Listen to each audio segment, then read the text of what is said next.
Bonjour Jean-Pierre de Greil. Pouvez-vous nous dire en tant que conseiller municipal ce qu'est la métropole? Alors la métropole, vous savez, l'État depuis M. Jospin, ils ont fait voter un certain nombre de lois. La première, c'était la loi SUR, après la loi ALUR et la loi MAPAM. Alors toutes ces lois, elles ont des fonctions bien précises. L'essentiel étant de créer déjà une sorte d'organisation qui malheureusement enlève aux citoyens que nous sommes la possibilité de connaître la personne pour laquelle ils auraient dû voter.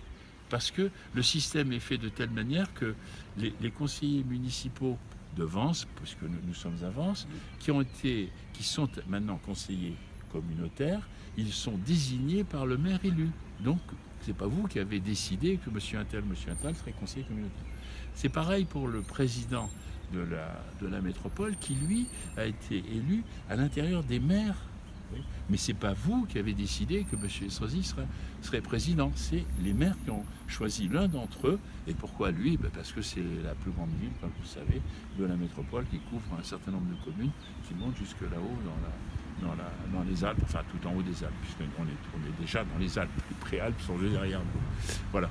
Donc le principe de la métropole, c'est ça. Nous, on trouve que l'État essaye d'imaginer un système où l'un toujours est dépend de l'autre. On a de la chance qu'ils n'ont pas supprimé le département. Le département restera pour le moment. Pourquoi ils voulaient supprimer le département? Parce que les métropoles, par rapport au système européen, on y revient, vous voyez, les élections c'est bientôt, la métropole de Nice est un peu petite, si vous voulez. Autant celle de Marseille, Aix, est un peu plus vaste, donc il y a un peu plus d'habitants, et ce n'est pas le cas pour la métropole de Nice-Côte d'Azur. Donc, à un moment donné, l'État pensait, enfin c'était les intentions du préfet, M. Leclerc, de supprimer le département, et le département Zappa-Dim serait devenu la métropole de Nice-Côte d'Azur. Et avec tous les inconvénients que ça peut présenter. Encore une fois, je vous rappelle que les élus du département, vous les avez votés, vous les connaissez, je ne vous les citerai pas parce que vous les connaissez aussi bien que moi, et vous avez voté pour eux. C'est-à-dire que demain, il y a un problème dans le département, vous allez voir votre conseiller départemental, c'est comme ça qu'il s'appelle maintenant, en général avant, et c'est avec lui que vous expliquerez. Là, pour aller voir un conseiller métropolitain, je ne suis pas sûr que vous les connaissiez vraiment. Et sauf si vraiment, parce que vous êtes peut-être un peu plus alerte que d'autres, vous allez les chercher pour essayer de les reconnaître. Mais je veux dire, ce qui est gênant, c'est qu'on n'a pas voté directement pour ces gens. Je vous rappelle d'autre part que les compétences de la métropole, elles sont devenues tellement importantes qu'on a perdu l'urbanisme, on a perdu la voirie, on a encore gardé la culture. Je ne sais pas pour combien de temps, hein, mais pour le moment, c'est la seule chose qu'on a gardée. On a perdu l'eau, l'assainissement.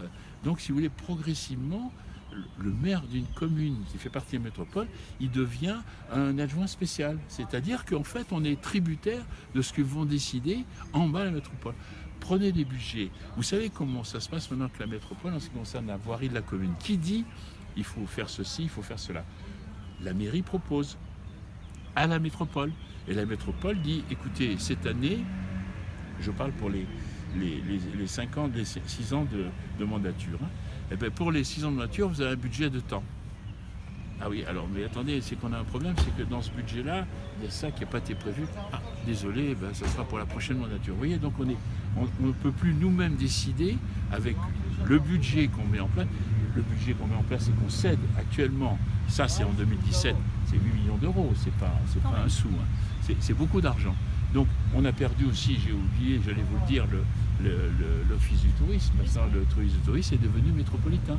Alors bien sûr qu'ils ont gardé les employés qu'on avait nous sélectionnés ou en tout cas embauchés. Mais maintenant ils ne dépendent plus de nous, on perd du coup vous savez, la taxe sur les nuits d'hôtel que chaque hôtelier doit verser et qui allait directement dans les caisses de la commune. Maintenant, elles vont directement dans les caisses de la métropole. Et la métropole, elle fait un peu ce qu'elle veut avec les budgets qu'elle a pris. 8 millions en ce qui concerne l'année 2017, puisque j'ai essayé d'avoir les chiffres là, comme vous l'avez souhaité.